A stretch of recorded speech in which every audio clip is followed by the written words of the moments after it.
पार्थ चटर्जी, अनुव्रत मंडल, अभिषेक बनर्जी और रुचिरा बनर्जी के बाद अब जांच एजेंसी इसका शिकंजा ममता बनर्जी पर कसने वाला है। वजह यह कि ईडी फिर से शारदा चिटफंड घोटाला मामले में सक्रिय होने वाली है और उसके निशाने पर ममता बनर्जी होंगी। असल में ममता बनर्जी ने अपनी कई पेंटिंग्स शारदा ग्रुप के प्रमुख सुदीप्त सेन को चिपकाकर करोड़ों की कमाई की थी। अब इस खरीद फरोख्त पर ईडी की नजर है। बीजेपी नेता शुवेंदु अधिकारी ने इस किस्म का बयान देकर पश्चिम बंगाल की सियासत में हंगामा खड़ा कर दिया। शुवेंदु अधिकारी के इस सनसनीखेज बयान पर टीएमसी प्रवक्ता कुणाल घोष ने कहा कि यह मामला 2013 का है। 9 साल बाद इस मामले की जांच की क्या अग्रगति होगी, ये अगर भाजपा का कोई नेता तय करेगा तो केंद्रीय जांच एजेंसी इसकी भूमिका पर सवाल उठना लाजमी है। तृणमूल सभी मामलों की हमेशा से ही निष्पक्ष जांच की मांग करती आई है। घोष ने यह भी सवाल किया कि क्या शुवेंदु अधिकारी को ईडी ने अपना जनसंपर्क अधिकारी नियुक्त किया हुआ है। शुवेंदु के इस बयान के बाद ये अटकलें जोरों पर हैं कि करोड़ों रुपए के शारदा चिटफंड घोटाले की नए सिरे से जांच शुरू हो सकती है। इस मामले में ईडी ने हाल ही में बंगाल के पूर्व पुलिस अधिकारी, तृणमूल कांग्रेस के पूर्व उपाध्यक्ष और शारदा ग्रुप के वाइस चेयरमैन रहे रजत मजूमदार से पूछताछ की। सूत्रों का कहना है कि रजत के बयान को रिकॉर्ड किया गया, उनके 2 बैंक खातों को भी सीज किया गया। इससे पहले सीबीआई ने रजत को गिरफ्तार किया, वह फिलहाल जमानत पर हैं। Bureau report, news of India. Arvind Kejriwal जब पहली बार मुख्यमंत्री बने तो उन्होंने ऐलान किया था कि किसी से डरना नहीं, आप सब अपने पास ऐसे डिवाइस रखो, मोबाइल रखो इत्यादि, और कहीं भी अगर भ्रष्टाचार हो रहा हो और कोई आपसे पैसे मांग रहा हो, कोई आपको ठगने की कोशिश कर रहा हो या कोई आपको लूटने की कोशिश कर रहा हो तो वीडियो बना लेना। तब उन्होंने एक हेल्पलाइन नंबर भी जारी किया था और कहा था कि इस पर आप फोन करना, वो वीडियो हम इकट्ठा कर लेंगे और भ्रष्टाचार पर कुठाराघात करेंगे। अरविंद केजरीवाल ने जो तब कहा था, अब उनकी पार्टी की ही नेता बिंदु ने उन पर अमल किया और आम आदमी पार्टी के टिकट बेचने के धंधे का पर्दाफाश हो गया। एमसीडी चुनाव के ठीक पहले बीजेपी ने बिंदु के इस स्टिंग को जारी किया और बताया कि केजरीवाल की पार्टी में कैसे टिकट बेचे जाते हैं और कितने में मिलते हैं, पैसे कौन वसूलता है, टिकट कौन बांटता है। बीजेपी प्रवक्ता संबित पात्रा ने कहा कि आम आदमी पार्टी के नेताओं के जिस तरह से स्टिंग सामने आ रहे हैं उससे ये साफ होता है पूरा आम आदमी पार्टी का अमला जमला भ्रष्टाचार में डूबा हुआ है। बीजेपी ने जो स्टिंग जारी किया वह रोहिणी वार्ड के 55D से संबंधित है। संबित पात्रा के मुताबिक कांग्रेस से आम आदमी पार्टी में शामिल हुई बिंदु ने ये पूरा स्टिंग किया। संबित पात्रा ने वीडियो जारी कर बताया कि बिंदु से वार्ड 55D से पार्षद के टिकट के लिए 80 लाख रुपए मांगे गए थे। बिंदु से पूरा पैसा एक बार में देने के लिए कहा गया था। बिंदु पूरी घटना का स्टिंग कर रही थी। उन्होंने कहा कि मैं टोकन के तौर पर पहले 21 लाख दे दूंगी, बाद में 40 लाख और फिर 20 लाख रुपए दे दिए जाएंगे। लेकिन उनसे ये कहकर मना कर दिया गया कि पैसा पूरा देना होगा क्योंकि विधानसभा से पहले ही 8 नेता पूरा पैसा दे चुके हैं। बीजेपी ने आरोप लगाया कि आम आदमी पार्टी के नेता उगाही करने में व्यस्त हैं और इसमें गोपाल राय, सौरभ भारद्वाज भी शामिल हैं। बीजेपी नेता संबित पात्रा और विजेंद्र गुप्ता ने आम आदमी पार्टी को लेकर ये स्टिंग वीडियो जारी किया।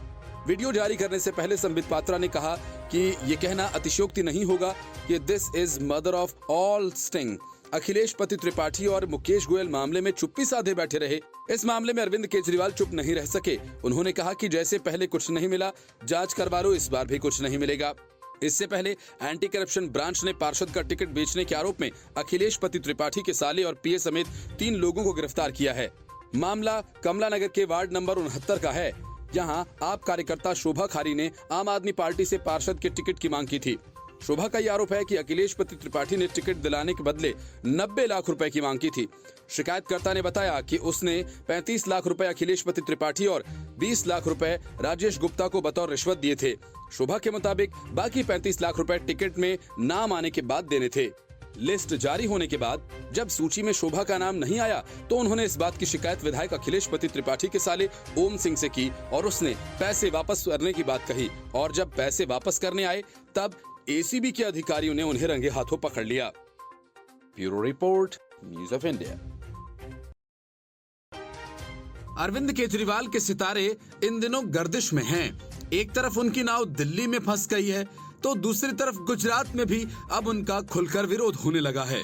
गुजरात के चुनाव प्रचार अपने अंतिम चरण में है, लेकिन केजरीवाल को हर कहीं विरोध का सामना करना पड़ रहा है। केजरीवाल पंचमहल इलाके में रोड शो करने गए। उनके रोड शो के दौरान बीजेपी के कार्यकर्ता पहुंच गए और जमकर मोदी मोदी और जय श्री राम के नारे लगाए। हालांकि मौके पर मौजूद पुलिस इस मामले में बीच बचाव करती नजर आई और इसी वजह से दोनों पार्टियों के कार्यकर्ताओं के बीच टकराव की नौबत नहीं आई। ये घटना उस समय हुई जब अरविंद केजरीवाल पंचमहल के हलोल इलाके में रोड शो कर रहे थे। उसी दौरान रोड शो 3 रास्ता चौक पर पहुंचा। वहां पुलिस चौकी के पास मौजूद लोगों को संबोधित करते हुए सीएम केजरीवाल ने कहा कि जिन लोगों को गुंडागर्दी करनी है वे दूसरी पार्टी में चले जाएं। इस भाषण के दौरान ही कुछ दूरी पर खड़े बीजेपी के कार्यकर्ताओं ने मोदी मोदी और जय श्री राम के नारे लगाने शुरू कर दिए। उनकी तेज नारेबाजी से एक बार फिर आम आदमी के कार्यकर्ता विचलित हो गए और बीजेपी कार्यकर्ताओं की ओर देखने लगे। माहौल बिगड़ता देख गुजरात पुलिस के अधिकारी तुरंत बीजेपी कार्यकर्ताओं के पास पहुंचे और मान मनोबल कर उन्हें शांत रहने के लिए मनाया। पुलिस अधिकारी की जाते ही बीजेपी कार्यकर्ताओं ने फिर मोदी मोदी के नारे लगाने शुरू कर दिए। बीजेपी कार्यकर्ताओं की जोरदार नारेबाजी की गूंज अरविंद केजरीवाल के कानों में भी पहुंची और उन्होंने कहा कि वे नारे लगाने वालों का दिल भी जीतेंगे और उन्हें अपनी पार्टी में लेकर आएंगे। इसके पहले भी अरविंद केजरीवाल और भगवंत मान को बीजेपी समर्थकों ने काले झंडे दिखाए थे। वे दोनों गुजरात के नवसारी जिले के चिखली में एक सार्वजनिक सभा को संबोधित कर रहे थे। बीजेपी समर्थकों ने इस दौरान मोदी मोदी के नारे भी लगाए। बाद में रैली को संबोधित करने के दौरान इस घटना का जिक्र करते हुए केजरीवाल ने कहा कि वे उन्हें काले झंडे दिखाने वालों को अपना भाई मानते हैं। उन्होंने ये विश्वास जताया कि एक दिन वो उनका दिल जीतेंगे और उन्हें अपनी पार्टी में शामिल कराकर रहेंगे। गुजरात असेंबली की 182 सीटों के लिए 1 और 5 दिसंबर को 2 चरणों में चुनाव होने जा रहे हैं, जबकि वोटों की गिनती हिमाचल प्रदेश के साथ 8 दिसंबर को होगी। पहले चरण में 89 सीटों पर, दूसरे चरण में 93 सीटों पर वोट डाले जाएंगे। इन चुनावों में कुल 4 करोड़ 91 लाख मतदाता अपने मताधिकार का इस्तेमाल करेंगे। वीर सावरकर पर की गई राहुल गांधी की टिप्पणी पर 2-3 दिनों तक ठाए ठाए करने के बाद संजय राउत के सुर अब पूरी तरह से बदल गए हैं और वे राहुल गांधी की तारीफ करने लगे।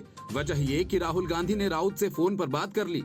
राहुल गांधी से बातचीत करने के बाद संजय राउत राहुल गांधी के कसीदे पढ़ने लगे और कहा कि राहुल गांधी ने मानवता दिखाने और एक राजनीतिक सहयोगी के लिए चिंता की है। और इसके बाद संजय राउत ने मराठी में ट्वीट किया और कहा कि राहुल गांधी ने भारत जोड़ो यात्रा में व्यस्त होने के बावजूद मुझे रात में फोन किया। उन्होंने मेरे स्वास्थ्य के बारे में पूछा। राहुल ने कहा कि हमें आपकी चिंता थी।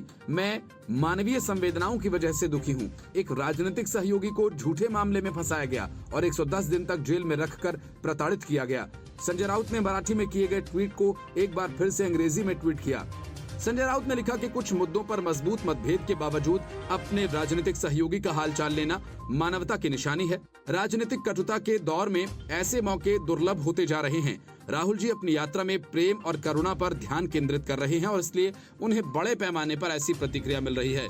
शिवसेना नेता संजय राउत ने आगे कहा, सियासत में होने के बावजूद मेरा सभी सियासी पार्टी के नेताओं के साथ एक अलग रिश्ता है। राजनीति में रहते हुए मेरा सभी पार्टी के नेताओं के साथ एक अलग रिश्ता है। मेरे मित्र भारतीय जनता पार्टी में भी हैं और महाराष्ट्र नवनिर्माण सेना में भी।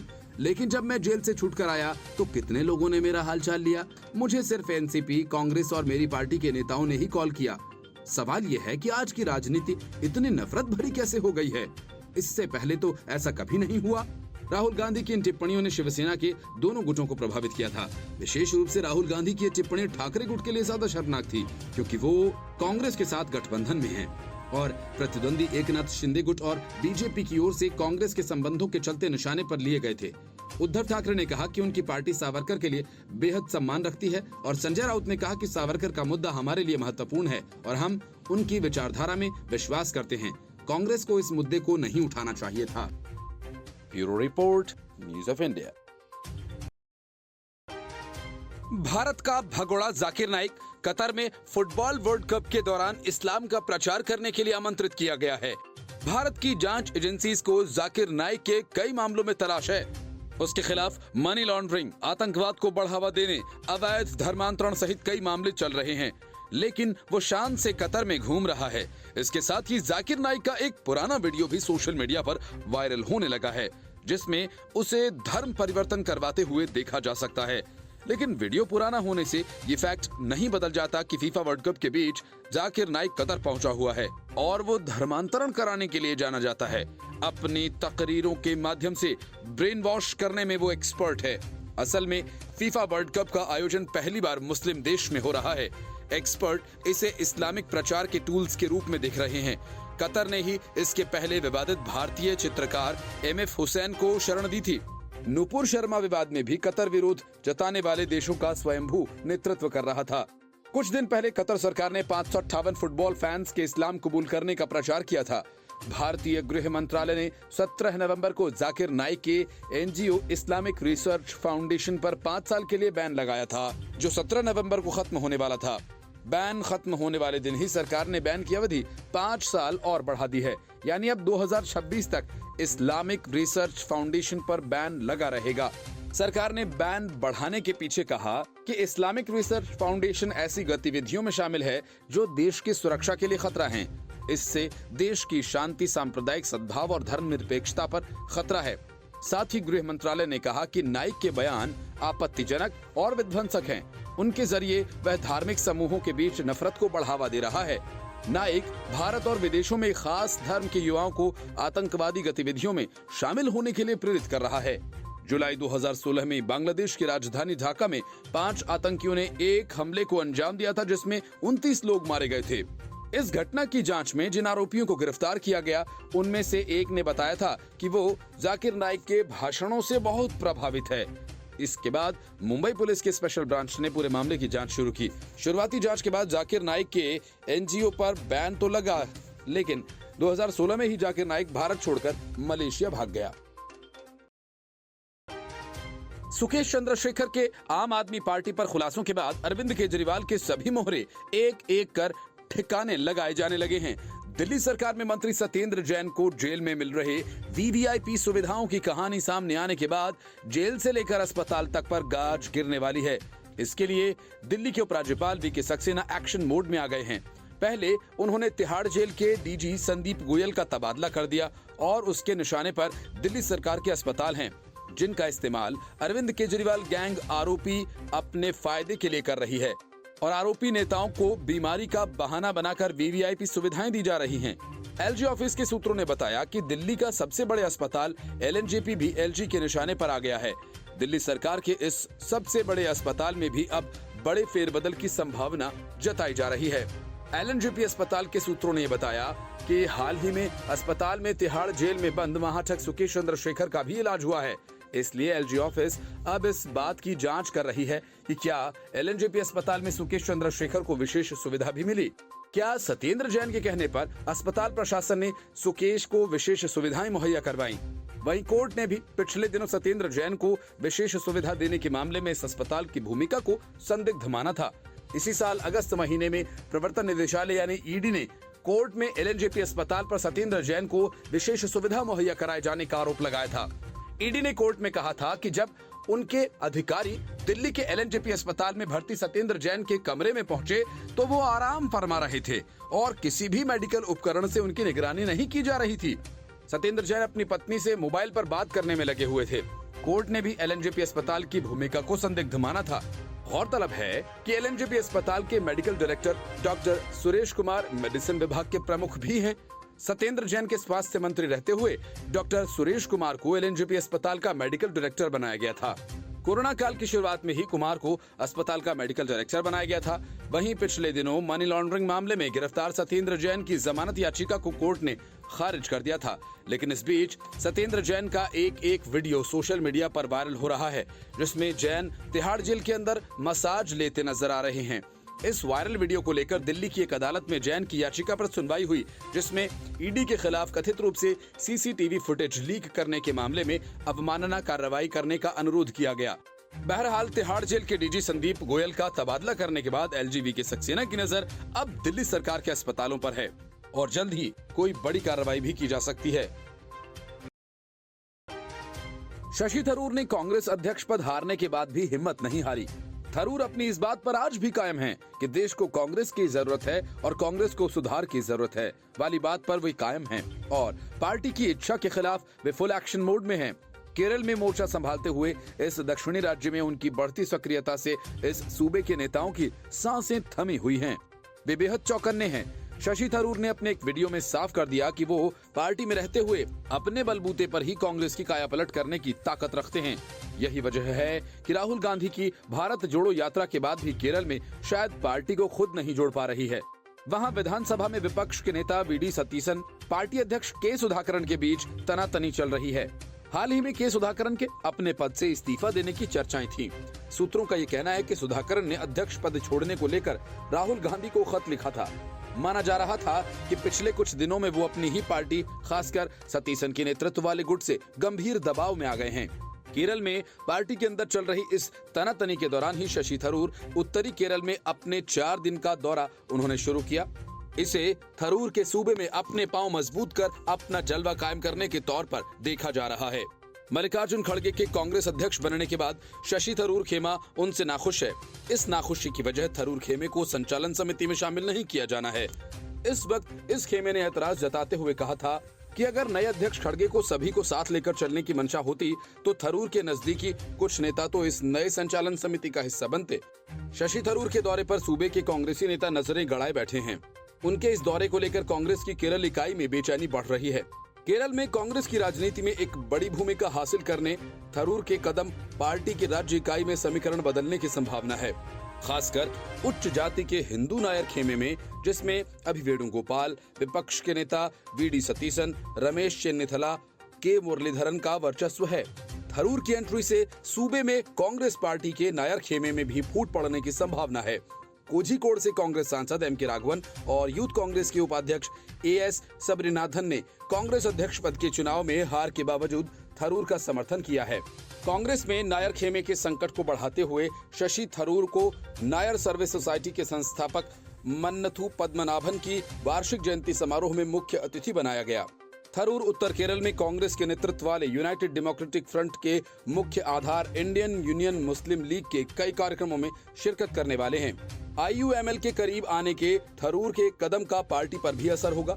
IUML ऐसे वक्त में थरूर के लिए रेड कार्पेट बिछा रहा है जब कांग्रेस के प्रदेश अध्यक्ष के. सुधाकरन अपने बार-बार RSS समर्थक बयानों को लेकर बैकफुट पर हैं। सुधाकरन के RSS समर्थक रुख को ध्यान में रखते हुए IUML ने कांग्रेस को एक संदेश भेजा कि वो पार्टी के शीर्ष पर एक विश्वसनीय धर्मनिरपेक्ष नेतृत्व देखना चाहती है।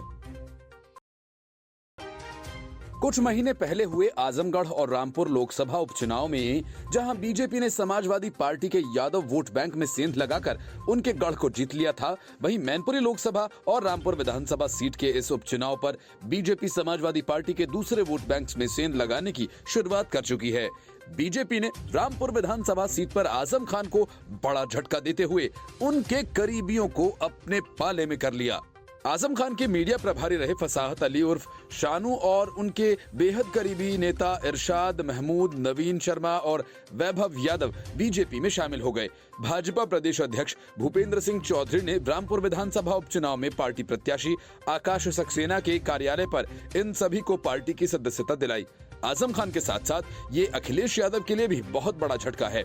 राजनीतिक जानकार मानते हैं कि इस बदलाव के बाद रामपुर और मैनपुरी दोनों जगह मुस्लिम मतदाता भी बीजेपी के पाले में जा सकते हैं और ये समाजवादी पार्टी के लिए बहुत बड़ी मुश्किल बनने वाली है। बता दें कि नवीन शर्मा लोहिया वाहिनी के नगर अध्यक्ष रहे, जबकि वैभव यादव सपा छात्र सभा के जिला अध्यक्ष रहे हैं। गौरतलब है कि शानू खान ने विधानसभा चुनाव के बाद सपा मुखिया अखिलेश यादव के खिलाफ बयान जारी करते हुए कहा था कि अब्दुल ही दरी बिछाएगा, अब्दुल ही वोट देगा, अब्दुल ही जेल जाएगा, अब्दुल का ही घर टूटेगा, लेकिन मुख्यमंत्री बनेंगे अखिलेश जी, नेता प्रतिपक्ष बनेंगे अखिलेश जी। अब अखिलेश जी को उनके कपड़ों से बदबू आती है। हमने आपको और आपके वालिद को मुख्यमंत्री बनाया, आप इतना बड़ा दिल नहीं कर सके कि आजम खान को नेता प्रतिपक्ष बना देते। हमारे वोट से 111 सीटें आई। उनका ये बयान बड़ा चर्चित रहा था कि मीडिया में भी कई दिन छाया रहा।